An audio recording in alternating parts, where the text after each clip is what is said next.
Hey, what's up, guys? My name's Ken. I'm a mental health therapist and mental health coach. My website is desirablemind.com. I make videos so you can live life a little easier, a little better. Today, I want to talk to you about being a people pleaser. People pleaser. Either you are one or you know of one, so you know how this goes.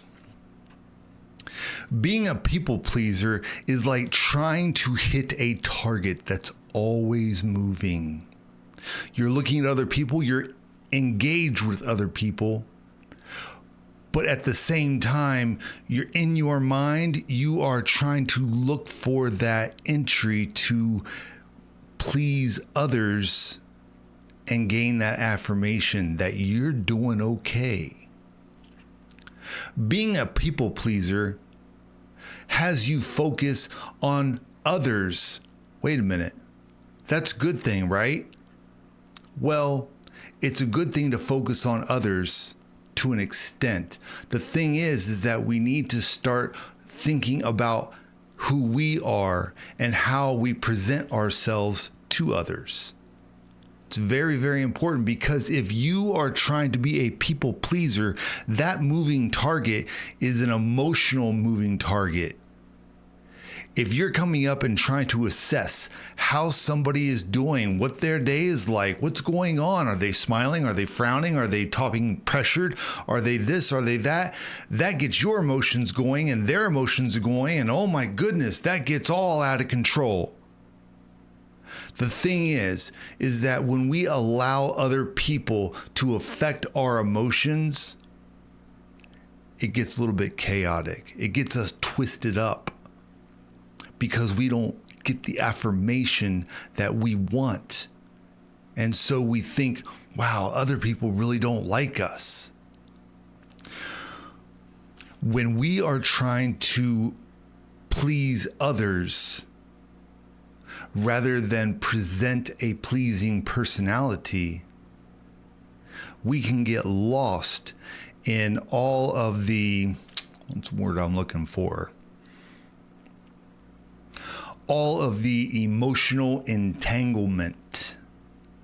Because we have our emotions, they have their emotions, and we're trying to decipher their emotions, and our emotions are just getting twisted. So whatever they're seeing from us, it's just not really, it really just doesn't fit together, you know? So what do? How do you resolve this tendency to always want to please others? When we can recognize what is helpful in these situations, we will begin to perform better in our social relationships. We'll be able to elicit from others the respect that we desire. We will be able to engage others in a very comfortable type way. What's the answer? The answer is you want to demonstrate a pleasing personality instead of being a people pleaser. A pleasing personality is something that you can target, and you can hit the target every single time. When you practice having a pleasing personality, this allows you to develop your character, allows you to develop identity. It allows you to sculpt who you are to others. This is so important. God gave us this creative ability. God designed us. He created us in His image. We are little creators. He gives us life. He sustains us, okay? But He gives us the choice to design who we are going to be to others. When we allow others to sculpt who we are, that is exactly what people pleasing is all about. And the thing is that you're looking to them to sculpt who you are, and they're like, I did not even ask for that job. So they get a little bit about that, okay? That is a subconscious communication. When you are trying to please others, be a people pleaser. I want to get away from saying please others because, yeah, you do want to please others. But when you are trying to be a people pleaser, you are putting a responsibility on them for you to feel better about yourself because, hey, I pleased them. I guess I am somebody. I guess I do got some value. It's not a good look. So, creating character, creating identity. It is so important that we focus in on developing traits that we can carry with us. And no matter if somebody is having a bad mood or they have some emotions that are kind of getting a little bit wiry, you can remain consistent, stable, uplifting, affirming, encouraging, happy, joyful. I don't know. There's a lot of other words that you can be, okay?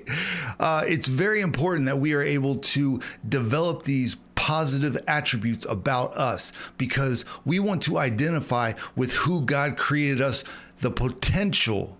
We want to identify the potential that God created us to have, and we want to live up to that. We are creating character. We are creating identity. When we can focus in on a character, it isn't a moving target. It is a defined person who you want to be. And we don't want to change other people. Well, that's a whole other video. When you finally realize that you are building yourself with God's help, God will guide you. The Holy Spirit will give you insight. When you desire developing a character that you want, that represents you, God will be like, all right, excellent. You are on the right path. Now follow me on the path that you have chosen. Isn't that wonderful what God can do? He says, follow me. Okay. But you choose your path. He will put footsteps in front of you on the path that you have chosen. It's a lot easier to go down a path that we really don't know. This life is so confusing sometimes. Okay. But when we choose to follow Christ, he actually hops over onto our path. Now, sometimes he likes to readjust, but a lot of times God will say, okay, you have chosen to go this way. I will lead you down the path you have chosen. It's wonderful. So I encourage you to develop your identity, develop your character, develop the person you want to be, develop the attributes, and stop looking at other people for the affirmation of the person you want to be, because that's not even you. I'm getting riled up. You guys have a good day. All right. Bye.